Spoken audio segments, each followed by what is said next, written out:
jornalismo, debate sobre temas que você normalmente não encontra na mídia convencional, participação popular, música de qualidade e muito mais. Web Rádio Censura Livre, a voz da classe trabalhadora.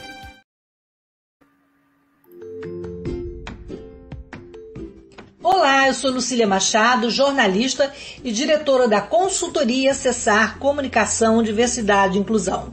Este é o podcast Acessando Lucília, que você ouve e assiste todas as terças-feiras, a partir das 18 horas, na Web Rádio Censura Livre, pelos canais do Facebook e do YouTube. Fique com a gente!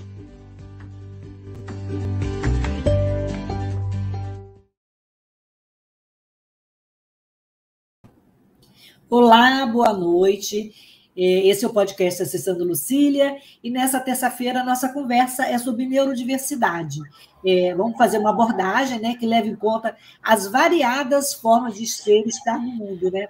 A neurodiversidade, ela inclui condições como autismo, transtorno de déficit de atenção, a hiperatividade, dislexia e outras formas da diversidade humana, né?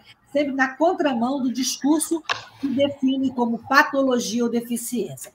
E para essa conversa interessante e necessária, eu recebi aqui a Érica Curado Trabuco, que é educadora, ativista na luta das pessoas com deficiência, na luta pela inclusão. Ela é uma mulher autista, ela é integrante da Abraça, que é a Associação Brasileira de Direitos das Pessoas Autistas, integrante da Frente Nacional das Mulheres com Deficiência e do coletivo de trabalhadores e trabalhadoras da CUT, Central Única dos Trabalhadores. Eu vou me descrever e passar para a Érica também se descrever e apresentar. Eu sou uma mulher branca, de cabelos castanhos escuros, um pouquinho grisalho, precisando pintar. Estou com óculos dourados, um batom na cor da boca, e estou com uma blusa estampada com fundo vinho e azul. Bem, Érica, é um prazer receber você aqui. Queria que você se descrevesse, né, e falasse da importância. Abril é o mês de conscientização do autismo, né? Sim, então, sim. Trazendo esse debate mais do que necessário, né?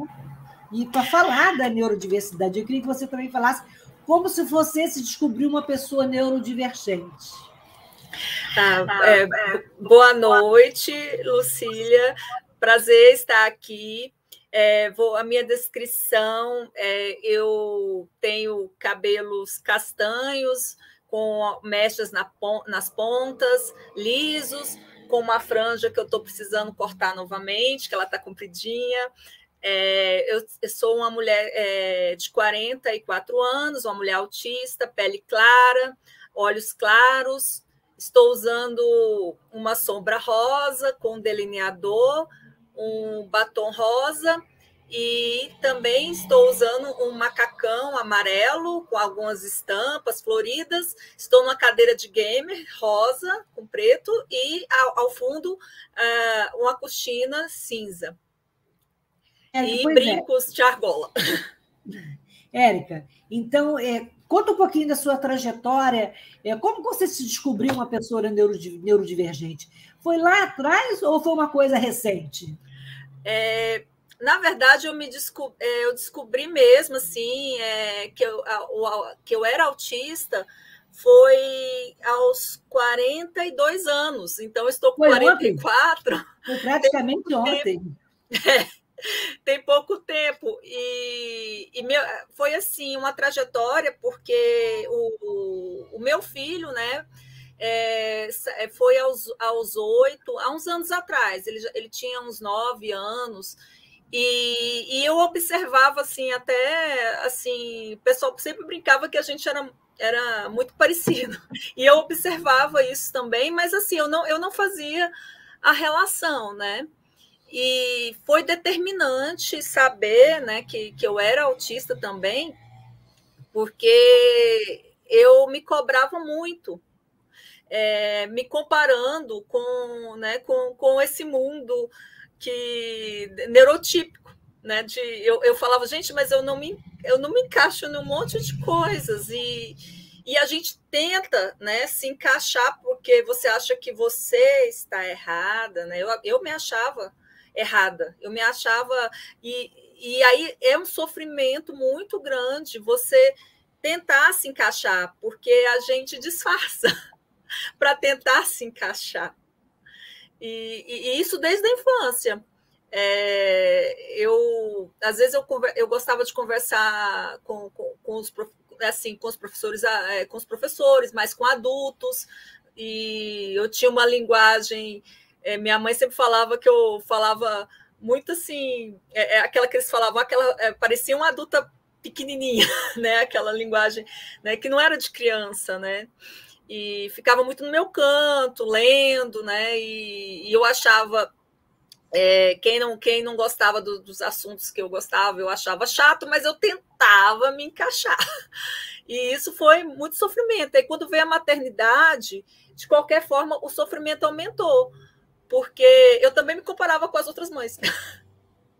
E aí a gente tem uma vida com uma série de comparações. Por que eu não sou uma mulher assim? Por que eu não sou uma mãe assim? E aí eu fui para o mercado de trabalho, eu sou uma educadora e hoje eu trabalho com inclusão, né? E o meu trabalho, assim, de qualquer forma, eu brincava que aqui está indo. Eu não preciso tanto, né, usar esse mascaramento, né? Mas eu usava, ainda assim eu usava. Mas por que você acha que ainda hoje, né, é difícil conhecer e respeitar as diferenças neurológicas que cada um tem, né, as suas especificidades, né? Por que ainda hoje a gente tem que partilhar esse sofrimento? Esse eu sempre falo, o mundo padrão que está criado, que elegeram um padrão, e assim, entrando até do programa, né? Do que seria normal, do que a sociedade aceita.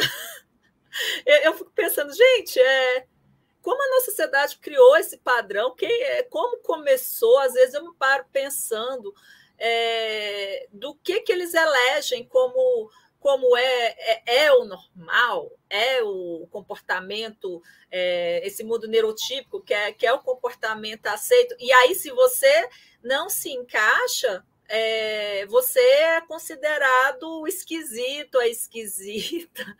E isso é muito cruel e é o que a gente tem que combater. Isso realmente, assim, eu fico procurando, né, uma explicação, por que de repente elege aquele padrão. Se você não cabe dentro daquela caixinha, então você não vai ser aceito. E no caso da neurodiversidade, né, a sociedade ainda nega isso, né? Fala,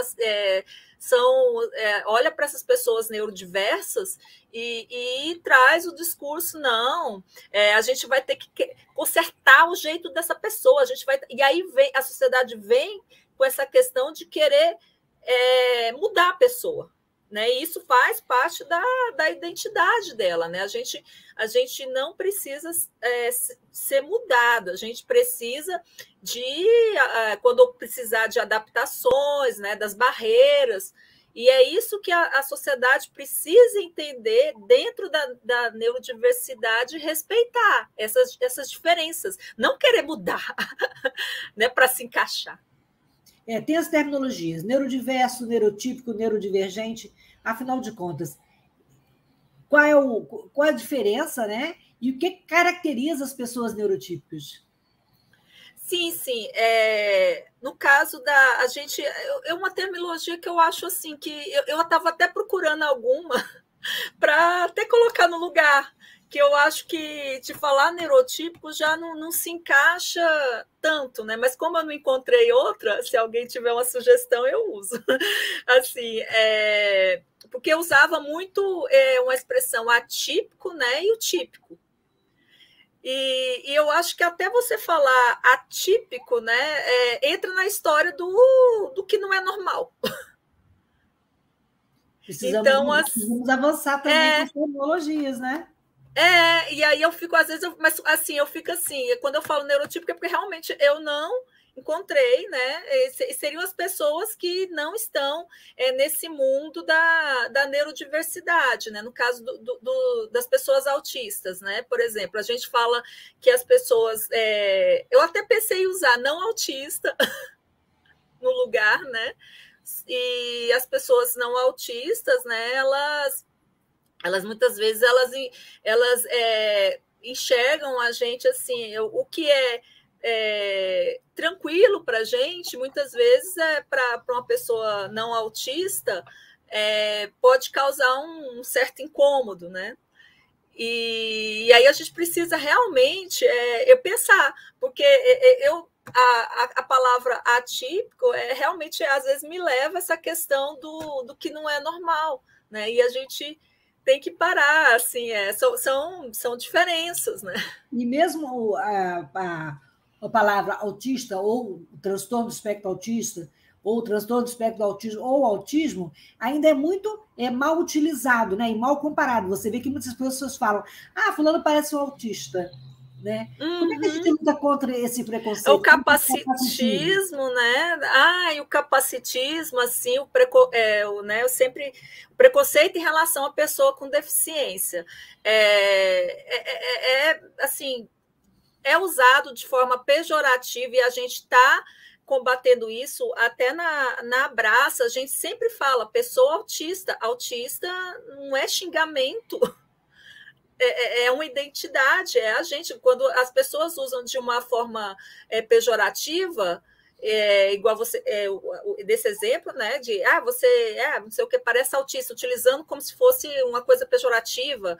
Então, assim, a gente fala, nós somos, eu sou uma mulher autista, nós somos pessoas autistas, porque nós queremos quebrar justamente esse capacitismo, esse estereótipo, né, que se criou como se fosse uma coisa, você é ruim, né? E o capacitismo é muito forte. Eu já ouvi também assim, você não tem cara de autista. E dentro do autismo tem que ter cara para ser autista, né? Eu fiquei assim, eu falei, não, aí eu fiquei assim, oi? Eu fiquei pensando, cara de autista, né? Como se diz, deu eu falei, de onde que essa pessoa tirou isso?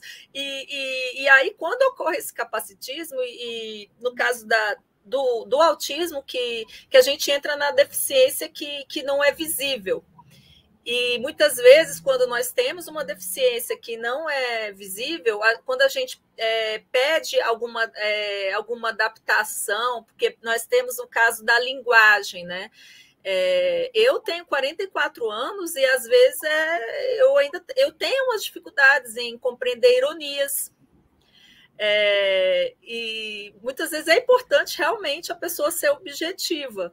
Eu já passei por situações que eu não compreendia, né, a linguagem ali irônica e eu me enfiava em algumas confusões. E os autistas que estão assistindo aqui, com certeza, passaram por identificar, isso. Né? E aí, quando a gente fala de uma adaptação de linguagem, é nesse sentido. Muitas vezes fala, é importante, né? Você muitas vezes não usar tanta linguagem figurada, ou então no caso dos autistas que não são oralizados, né? Aí já entra, né, a comunicação alternativa, né? Então, assim, tem essa acessibilidade que a gente pede, né? Essas adaptações, né? Que muitas vezes elas são negadas para pessoas autistas porque não é uma deficiência visível, né? A gente está e gera uma discussão. Eu nunca, assim, eu lembro dessa história da cara de autista. E as pessoas, muitas vezes as pessoas chegam como se você tivesse levantado da cama um dia e falado, eu sou autista. E não é assim, né? É um processo. Sim. E semana passada nós tivemos aqui a Patrícia Almeida, que falou sobre linguagem simples, né? Que é importante. Maravilhosa, assim, e eu estou junto com ela na defesa da linguagem simples, né? E é bem amplo, porque você pensa, não deficiência intelectual, e ela é ampla também para até para imigrantes que chegam, têm uma dificuldade com a língua, ela atinge pessoas que não tiveram acesso a um letramento. Então, assim, a linguagem simples, ela é a comunicação, a acessibilidade à comunicação, não apenas para as pessoas com deficiência, mas é uma comunicação que vai ser ampla. Então, eu assino embaixo, estou na defesa com a Patrícia. Linguagem simples, a gente precisa, porque a comunicação tem gente que coloca, às vezes, uma linguagem tão complexa. A minha formação foi letras, depois eu fiz pedagogia, mas aquele academicismo. Que comunicação é essa? Que se a gente não se informa, a gente não está se comunicando, né? Então é importantíssima essa campanha pela linguagem simples, né? Você falou que você hoje é pedagoga e hoje você trabalha nessa área, mas como é que foi o seu processo de inclusão escolar? Que quando você não tinha diagnóstico, você sofreu muito e você compara hoje, estamos evoluindo, hoje já temos mais condições de ter um diagnóstico ou ter um acompanhamento? Então, eu tive uma infância no interior de Goiás e depois que eu fui acompanhando, né, na análise da infância, tudo, eu era aquela aluna que ficava na minha e as matérias que eu gostava, eu conseguia, assim, eu estudava, a dificuldade cognitiva eu não tinha, mas aí era a dificuldade de relação. Eu era aquela criança meio quieta no canto, que às vezes até queria ter amizades, mas a interação chegava meio torta.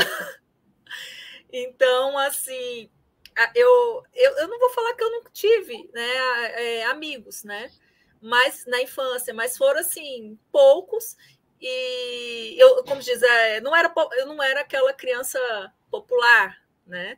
E por ser no interior, talvez eu falo que eu não tenha sofrido tanto, né? No interior, assim, nem se cogitava, né, falar em autismo naquela época. E como eu era uma aluna que sempre entregava o resultado, eu era sozinha, né? Eu não era de muitos amigos, mas não tinha esse questionamento. Eu tenho até uma lembrança uma vez que eu tive problemas com a professora uma vez que ela achou que eu estava sendo irônica com ela e eu não estava. Eu falei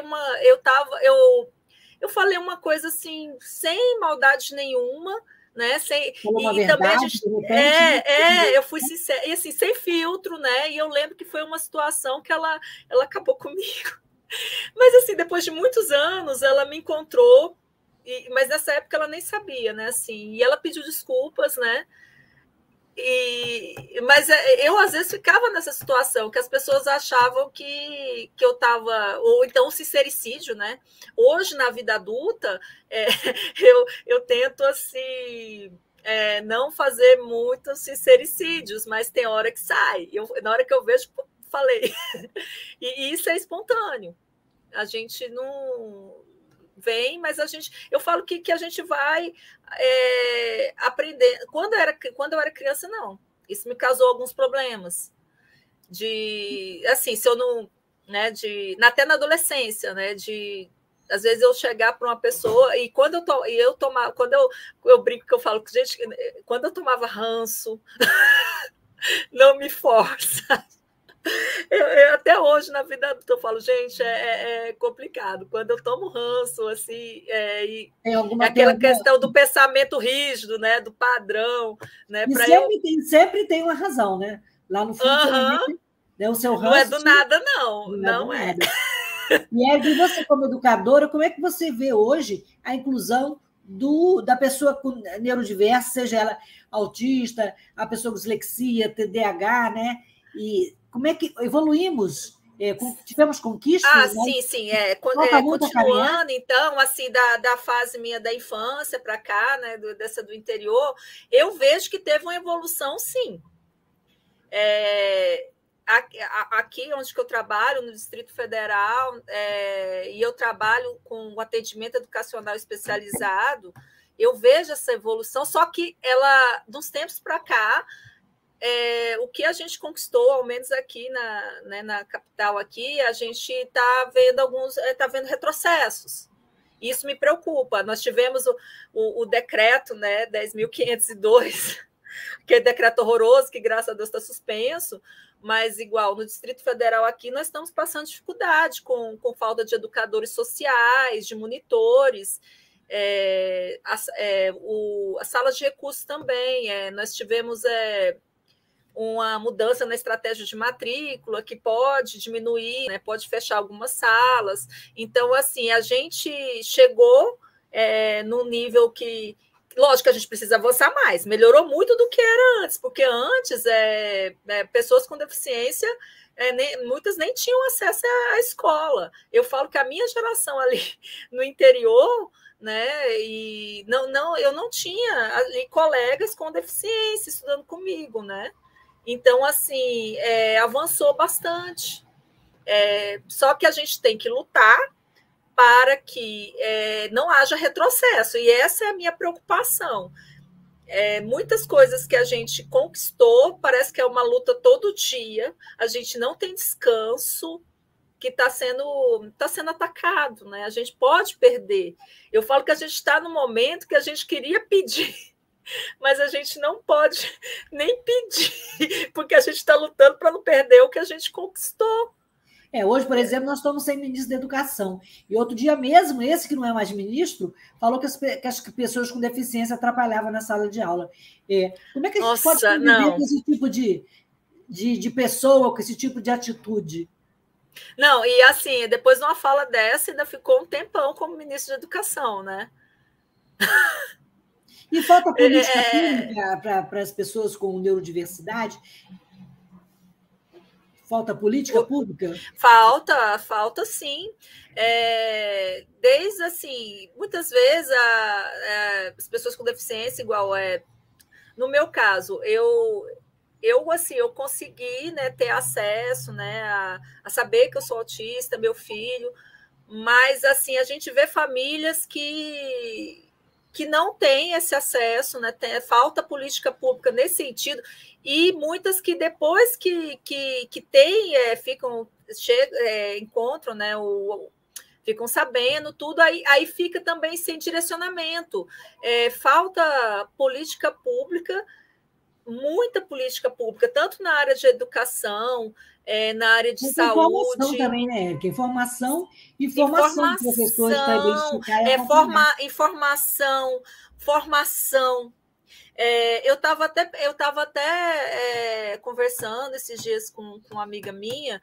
Eu lembro que eu falei assim: para mim, qualquer funcionário público, no termo, quando tomasse posse, no termo, já tinha que ter a obrigatoriedade dele fazer alguma formação na área de inclusão, né? de realmente conhecer. Eu tenho, como dizer, eu não estou no MEC, eu não estou nas esferas públicas, então fica a sugestão. Eu realmente acredito que deveria começar ali. Você vai assumir um serviço público, então você tem que ter uma formação, né, para você realmente ser inclusivo com as pessoas com deficiência que estão ali. Porque a gente, igual você colocou, tem muita desinformação, muita. E essa desinformação leva ao capacitismo que a gente está vendo aí hoje, do próprio ministro, né, que nem gosto de lembrar da figura, e de outros setores públicos, né, intérprete de Libras. Nós vemos a falta de intérprete de Libras. né? Eu conversando com a Ana Paula, ela sempre buscando, né, essa questão dos intérpretes de Libras nas repartições públicas, nas repartições privadas. Falta esse acesso a serviços, falta acessibilidade, e aí eu sempre uso essa. Aí que acontece? Eles tiram a acessibilidade, eles tiram a formação, as pessoas excluem, e aí, não, a culpa é do estudante com deficiência, a culpa é do trabalhador com deficiência. Se tira a acessibilidade, aí joga a culpa na pessoa com deficiência. Então, assim, é cruel esse sistema que falta muito ainda. Então, assim, eu começaria ali na base mesmo. Vai tomar posse, não, tem que fazer esse curso de acessibilidade. Você vai ser servidor público, você serve o público, então você também tem que saber incluir pessoas com deficiência. Não sabe? Bye, bye. Não quer aprender? Bye, bye. A convivência hoje já está mais fácil, porque o fato da pessoa ser identificada com uma pessoa com autismo ou dislexia sempre gerou muito distanciamento, né, e muita estranheza. Como é que a gente convive com esse lado, né, preconceituoso, capacitista, né? Como é que lidar com isso ainda hoje, nos ambientes da escola, do trabalho, do lazer, né? Você vai levar uma criança com um autismo numa festa, ainda é muito sofrimento, né? Você ser e ter uma pessoa autista com autismo, com TEA na sua família, né? Sim, e aí que eu volto na questão do decreto, que tinha pessoas que apoiavam. Eu falo assim, gente, exatamente para acabar com o capacitismo, porque a escola é o primeiro momento de convivência ali com as pessoas com deficiência, com a diversidade. Então, como que a gente vai combater esse capacitismo da sociedade se a gente é contra uma política de inclusão nas escolas? Não tem como. E aí, justamente, esse filho que deixa, uma criança autista, né, que deixa de ser convidada para uma festinha do colega, e aí todo mundo fica indignado, né? Mas aí a mesma população não fica indignada se alguém quer levar essa criança para uma escola especial.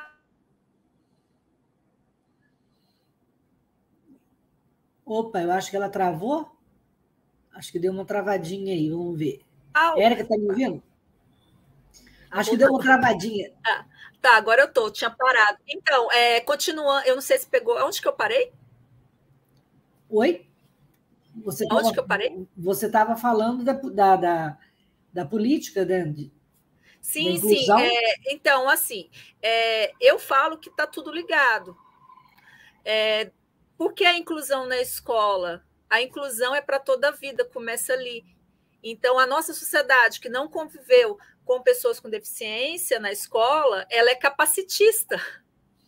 Nós temos uma sociedade que é capacitista. E como que a gente combate isso? Com a educação inclusiva. Eu falo que a mesma família, às vezes, é uma situação que ficou chateado porque o filho não foi convidado para uma festa de um coleguinha por ser autista, não ficaria chateada da defesa da escola especial? Tá ligado. Tá tudo então, assim, bolo, né? Temos que lutar pela inclusão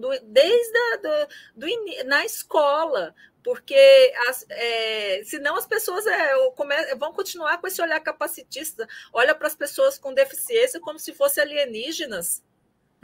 Como que a gente quebra isso?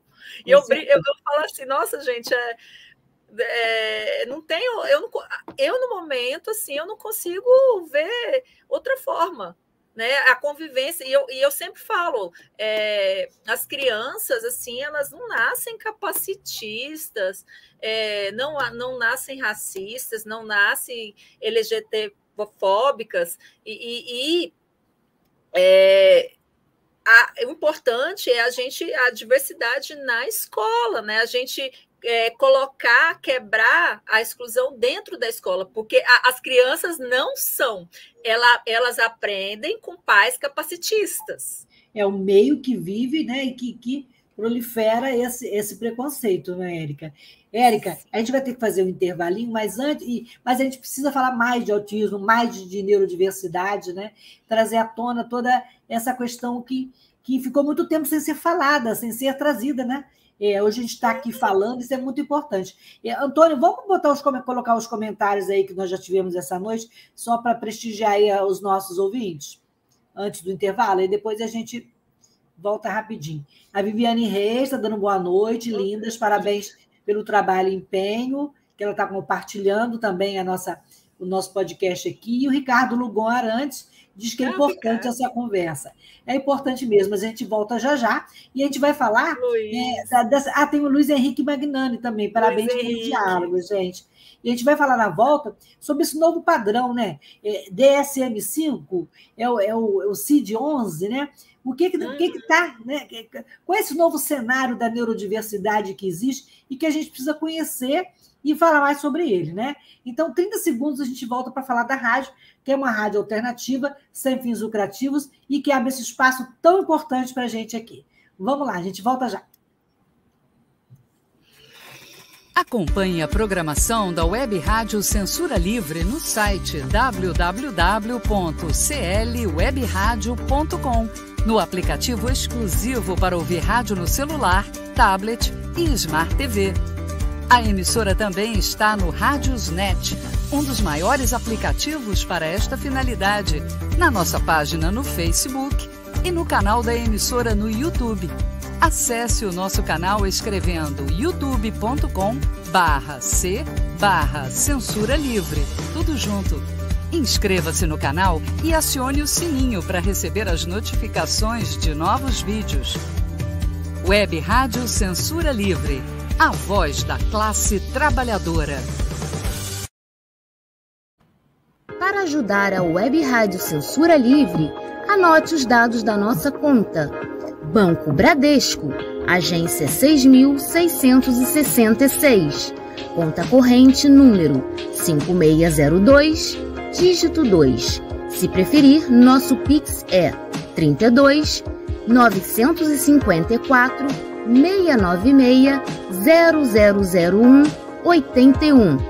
Somos uma emissora sem fins lucrativos e as contribuições são para pagar os custos de manutenção e transmissão.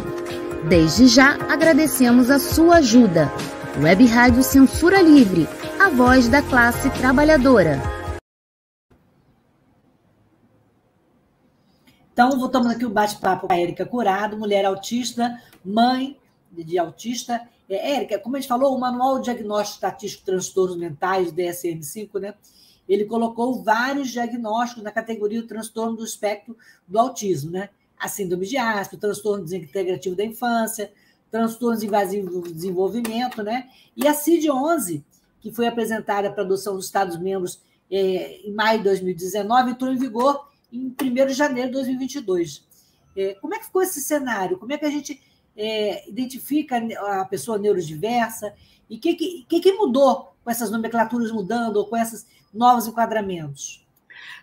Então, primeiro, quando houve essa mudança, né, houve uma certa polêmica, porque nós temos os Asperger, né, que muitos falam que não eram autistas. E aí, assim, ele está dentro do autismo, é autista, né? E aí teve essa polêmica. Que eu acompanhei níveis de gravidade, né? Começaram, né? Agora são vários níveis, né? Sim. E assim, essa questão do CID, eu continuo pensando bem na questão do biopsicossocial. Eu não me atenho muito, né, à questão. O CID ele ainda é necessário, né, porque nós temos uma questão burocrática, né, temos a questão que ainda, polêmica, né, do laudo, né? A gente do laudo, né? A gente assim, não pode ser assim, laudo, né? Mas assim, de nada adianta essa atualização no CID se nós abandonarmos a visão que a gente luta tanto, né? Que é a da biopsicossocial, essa questão das barreiras. E eu até brinco que eu falo que eu já tive uma fase na minha vida, né, quando eu comecei a trabalhar no AEE, que a gente tinha muito essa cultura do laudo. E hoje eu falo, gente, que isso? Cada um é de um jeito. Né? Não tem, a gente não deve, lógico, a gente assim, a gente tem a documentação ali, mas a gente tem que olhar o quê, né? Qual a barreira que está impedindo a acessibilidade para a pessoa, né? A gente tem que ter essa visão biopsicossocial na escola, no trabalho, em todos os ambientes, e não entrar nesse discurso do excessivo, né? Do laudo, né? A gente tem ainda a necessidade, mas a gente não pode determinar o processo de inclusão por ele, exatamente pela diversidade. Ele não pode ser um rótulo. É verdade. E eu vejo muitas vezes que as pessoas se atêm ali e esquecem o principal. Eu já vi, assim... muitas vezes eu já peguei um laudo assim, e se eu fosse assim olhar a linguagem médica ali, né, as recomendações, esse estudante ele realmente ficaria limitado. As barreiras a gente não ia observar as barreiras, porque a gente o social tem que ser observado. Não tem como, a gente tem que combater essa visão médica que vem com tudo. E aí essa visão médica deixa de enxergar a pessoa dentro da sociedade, dentro do ambiente que ela vivencia ali. Então, a gente... pelo biopsicossocial, essa mudança do CID-11 causou muitas tretas, mas entre tretas e tretas, né, somos todos autistas. Sorry, Asperger's. Cada um com as suas diferenças e com as suas potências. Cada um, né? somos todos com... E eu falo assim, cada autista é de um jeito. Não cada um com suas diferenças e a gente saber respeitar cada uma dessas diferenças, né? Nós temos, às vezes, nós temos autistas não oralizados, nós temos oralizados, e muitas vezes as pessoas criam um rótulo ali, né?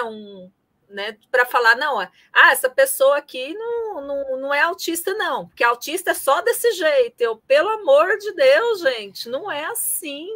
Cada autista é de um jeito, e a gente tem que realmente quebrar essa concepção da sociedade que a autista é do modelo só, são pessoas com as suas diferenças. A gente falou da inclusão escolar, dos obstáculos que a gente ainda tem na escola pela inclusão, e agora e no mercado de trabalho, Érica, tem um relatório, né, Indicadores do Autismo, diz que 37% dos jovens adultos com autismo entre 18 e 25 anos nunca conseguiram emprego depois que saíram do ensino médio. A gente já avançou em algumas áreas, no mercado de trabalho, as empresas estão começando a se preparar para a diversidade. Como é que você está vendo essa luz? Seria uma luz no fim do túnel, né? Assim, ainda eu vejo que as empresas começaram a se abrir, mas ainda é bem tímido, né? Assim, não tá, ainda tem muita luta pela frente, e há essa exclusão no mercado de trabalho, e aí a gente cai de novo na questão do modelo médico, que nega a acessibilidade às barreiras, porque não basta apenas a empresa contratar a pessoa autista. ela tem que fornecer condições para que ela siga ali.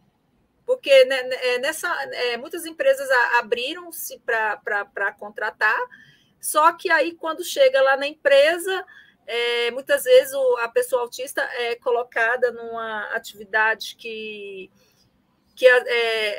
digamos que ela não vai ter um rendimento ali naquela função, não tem uma acessibilidade, e aí a empresa chega, não, a gente... Ou então manda a pessoa para casa para dizer que contratou, né? Que eu já vi denúncia disso, continua ali recebendo e fala, não, meu filho vai ficar quieto lá em casa, né? A gente sabe que tem essas denúncias. E aí não dá acessibilidade para a pessoa.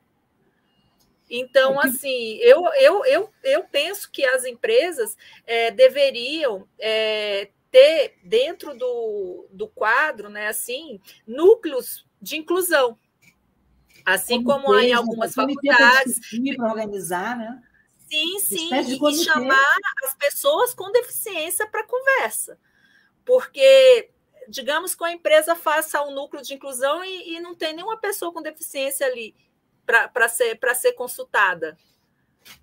Vai continuar na mesma. Então, assim, nós queremos acessibilidade para autistas, vamos fazer um núcleo ali na empresa que tenha autistas, né, para consultoria. Então, assim, há muito o que ser feito, e eu até brinco, eu falo assim, gente, até ocorre muito também na área privada, né? Eu falo assim, muito assim, gente, vamos ser criativos, vamos ser criativos. Eu falo, então, gente, vamos ser criativos para essa área também.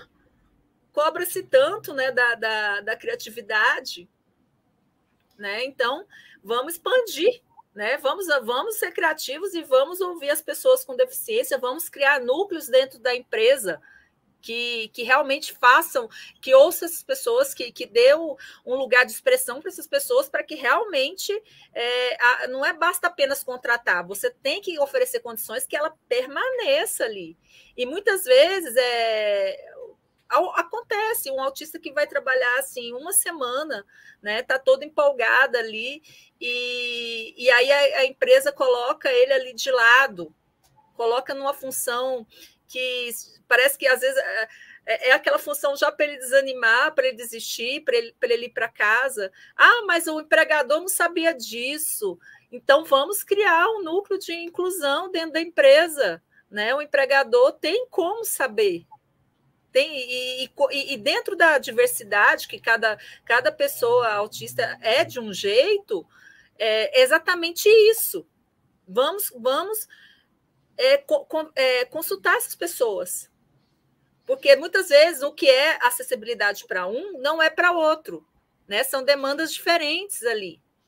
Então, é importante, sim. Eu até aprendi um tempo atrás que não o lugar de fala, o lugar de expressão, né? Porque nem todos falam.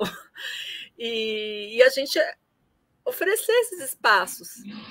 Porque a gente não pode. O resultado começa aí. É a gente conseguir um avanço na escola, só que ainda a gente parou um pouco. A gente tem que continuar, seja nas universidades, seja no mercado de trabalho. Muitas vezes eu vejo pessoas autistas reclamando na faculdade que falta, né, uma educação, um olhar inclusivo ali, e muitos acabam desistindo. Então, muitos também não concluem a faculdade exatamente por falta do processo de inclusão ali. E aí entra, aí aquela fala do ministro que a gente odeia, ela continua e vai para a universidade, vai para o mercado de trabalho. Então, assim, nós ainda somos jovens nesse processo, né, que não começou há muito tempo. E eu fico muito feliz de estar aqui falando hoje, porque teve gente que lutou, né, muito atrás, para que isso ocorresse. E eu sou, assim, que bom que isso começou. E agora a gente tem que continuar, e para que outras gerações também continuem, porque ainda vai ser muita luta, não luta para uma vida, né, para que tenha outro olhar no trabalho. E seja na empresa pública, na empresa privada, começar a dar espaço de núcleos para as pessoas com deficiência. Você falou da universidade, eu atuo na universidade e eu vejo quanto ainda a universidade é preconceituosa e desconhece a capacidade e a potência das pessoas com neurodiversas, né? Eu vejo que quando começaram a chegar os primeiros autistas na Universidade Federal, a gente olhava o que a gente vai fazer com eles, como é que a gente vai lidar, né? Então, assim, ainda é um objeto, parece um objeto, né? Ainda é uma coisa estranha. As pessoas com neurodiversidade ainda são vistas com medo. Por que tanto medo, né? Dessas pessoas que estão aí, vieram para ficar, e como todos nós, pessoas com deficiência, eu também sou uma pessoa com deficiência, então, assim, por que ainda existe tanto estigma, né, e tanto preconceito? A nossa participação, a nossa existência, como você falou, que eu gostei muito, do nosso lugar de expressão, né? Sim, sim, porque eu imagino, assim, muitas vezes é aquela sensação, né, de estar sendo como se fosse um alienígena chegando ali e as pessoas falam, nossa, mas... e aí entra no capacitismo, né? Já chega assim, com medo e com aquela ideia, com aquele preconceito, né, de como que vai ser, e isso mostra que a gente tem muito o que buscar ainda. Muitas vezes eu vi pessoas assim, autistas com plena capacidade ali e só precisava assim, que pessoas queriam longe na universidade, longe no trabalho, e aí simplesmente não deram as condições, as adaptações para que essa pessoa fosse, e essa pessoa desiste, e é um processo de sofrimento, que ela desistiu ali, e o triste é que ela se culpa. Ela acha que foi culpa dela. E não foi, né? Foi a falta de adaptação, de acessibilidade ali. E volto a linguagem simples, então, da campanha da Patrícia, no meio acadêmico, né? Assim, eu vejo uma necessidade no meio acadêmico, até nos editais. A gente precisa de editais, assim, lógico que tem que ser informado, mas editais que tenham uma linguagem mais simples, também nos editais, porque muitas vezes você pega um edital de um processo seletivo ali de uma faculdade, mesmo pessoas que, né, muitas pessoas que como diz, não autistas, elas vão ler ali e vão se perder. E pessoas autistas que têm uma certa dificuldade, quando pegam um edital desse, gente do céu, muitas vezes vai precisar, né, de outra pessoa, ler esse edital, explicar ali as minúcias, mas é acessibilidade nas faculdades desde o edital. Há muito a ser feito, porque a gente, nesse mundo acadêmico, a gente exclui bastante, ainda exclui bastante. Eu vejo assim, a falta de flexibilização, né, nos currículos, nos conteúdos, e as pessoas com neurodiversidade ainda sofrem muito, né, com essa barreira, né? Sim. E muitas vezes eu estava até pensando, como a gente, e aquele pensamento, não, a pessoa que fez, né? Tá falando, não, eu entendi. Você entendeu, mas a maior parte não.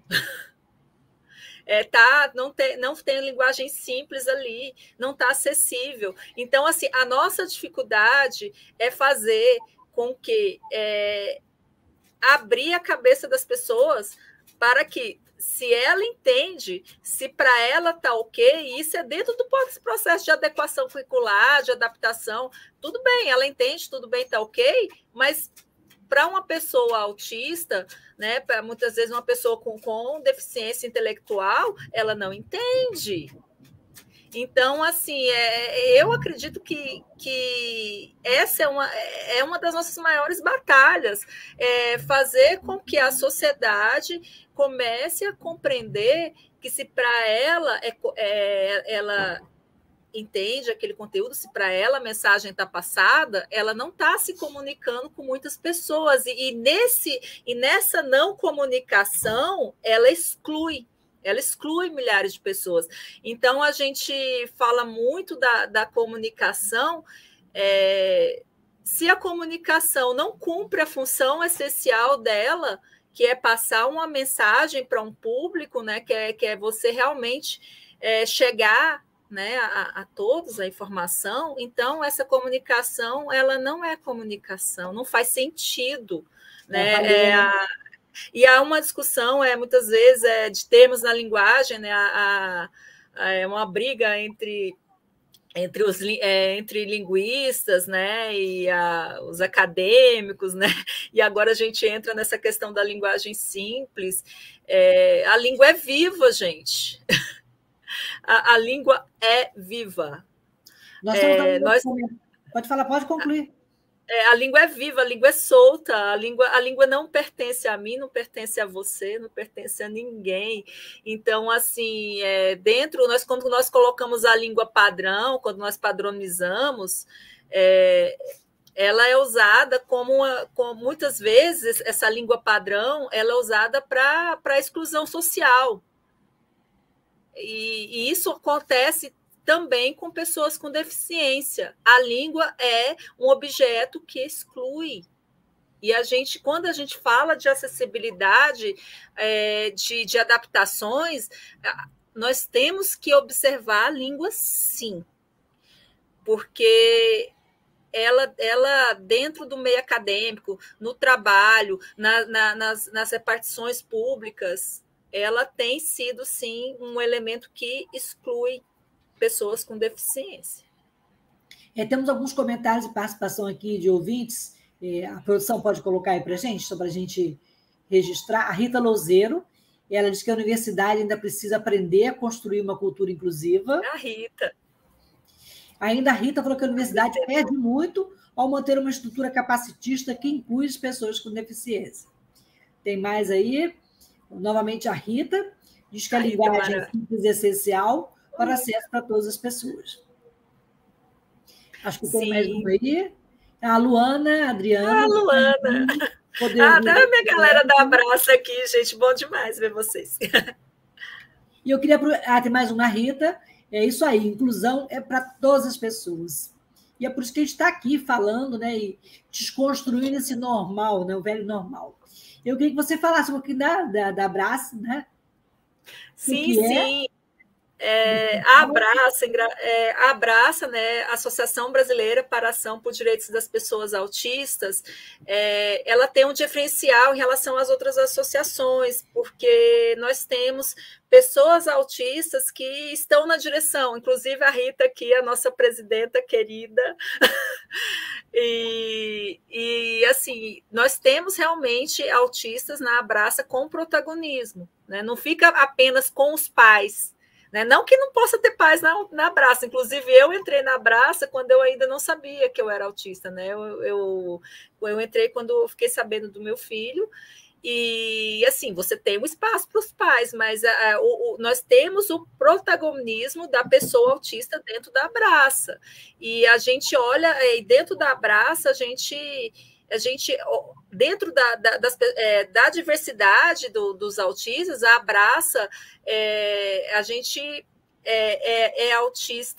autistas mulheres, né, autistas pretos, LGBTQ, então, assim, a gente é amplo, né? Não tem essa de ser só uma associação que tem um segmento ali que já exclui, né, uma parte da sociedade ali e que é só de pais. Então, o diferencial da Abraça é esse, né? As pessoas autistas dentro do protagonismo mesmo. E falando em protagonismo, a gente vê hoje pessoas com autismo, pessoas autistas, nas redes, nas mídias, né? Eu vejo o exemplo que eu trouxe aqui também já a Luciana Viegas, né? É uma querida ela também. usa as redes, né? E tem conseguido alcançar, né, espaços nunca antes navegados, né, Érica? Qual a importância dessa atuação na mídia? Sim, a Luciana, assim, é maravilhosa. E quando ela consegue, assim, uma mulher preta, autista, né? E ela consegue levar pela rede, né, essa comunicação que em outros tempos não teria como ser feita. Então, abre espaços, né? Ela amplia, né, essa visibilidade que até pouco tempo as pessoas autistas não tinham. E quebra também esse modelo que as pessoas têm na cabeça. Um instantinho, só vou abrir aqui, ao vivo, meu cachorro, rapidinho. Participação especial do companheiro aí nessa noite de terça-feira. A Érica foi ali para poder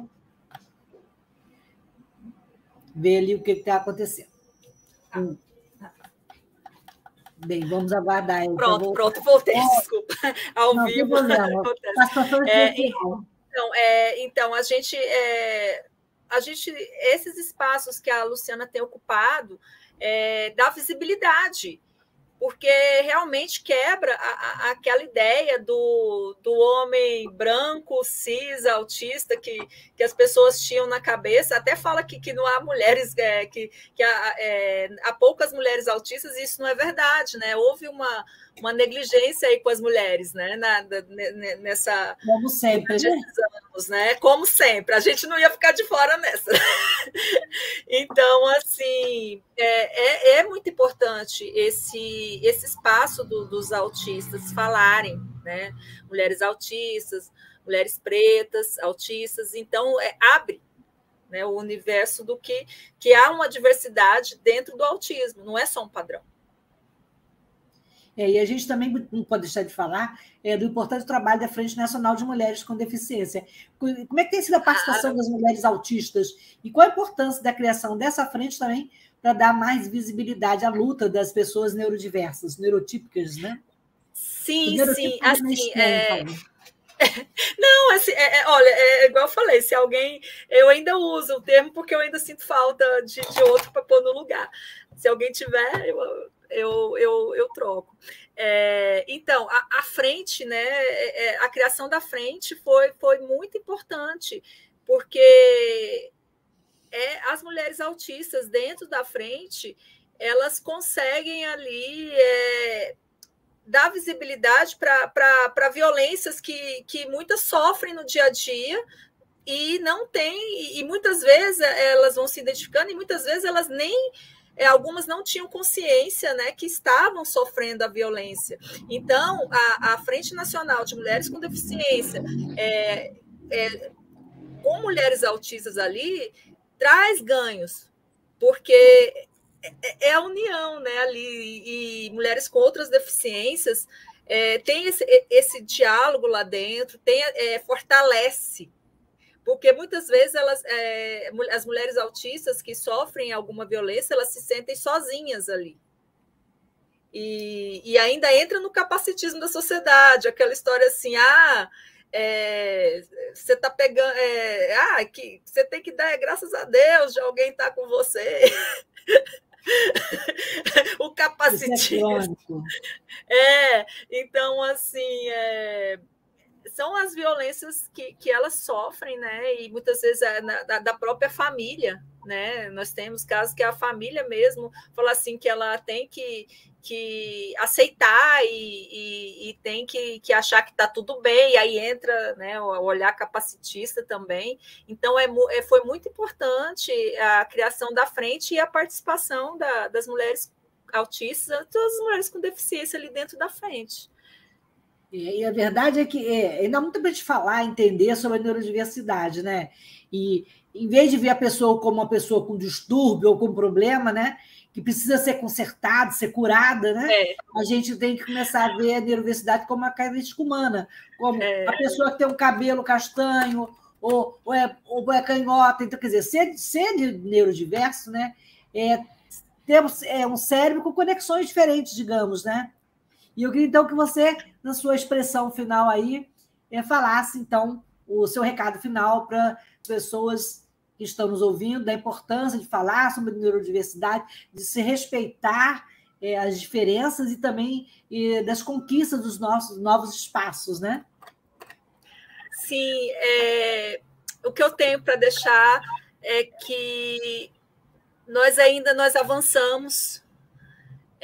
Hoje eu estou aqui falando como uma mulher autista e para estar com essa fala aqui, eu já ouvi pessoas que me disseram assim, não fala que você é autista, não. Então, eu quero deixar o recado para as pessoas que esse capacitismo não deve ser aceito. Nós somos autistas, nós existimos, nós estamos aqui, nós estamos ocupando espaços e nós vamos continuar ocupando, porque o capacitismo já mandou muita gente para casa e a gente não vai mais aceitar isso, a gente não vai deixar que o capacitismo faça que nós nos culpemos, sendo que a culpa não é nossa. Nós estamos aqui, vamos resistir, vamos ocupar os espaços, sim, seja na academia, seja no trabalho, seja na escola, seja onde a gente quiser estar. E esse é o meu recado.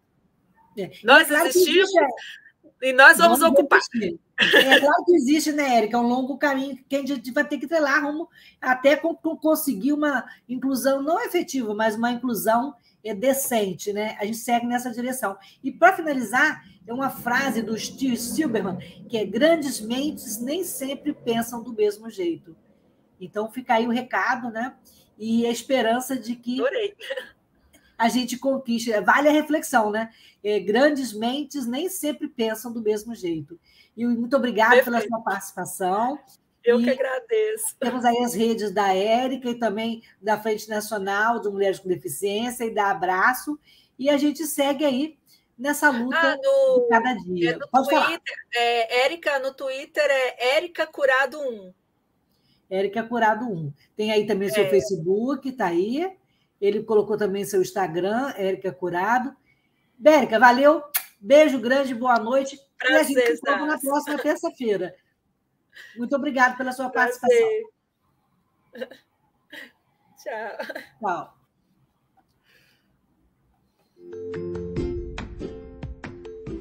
Olá, eu sou Lucília Machado, jornalista e diretora da consultoria Cessar Comunicação, Diversidade e Inclusão.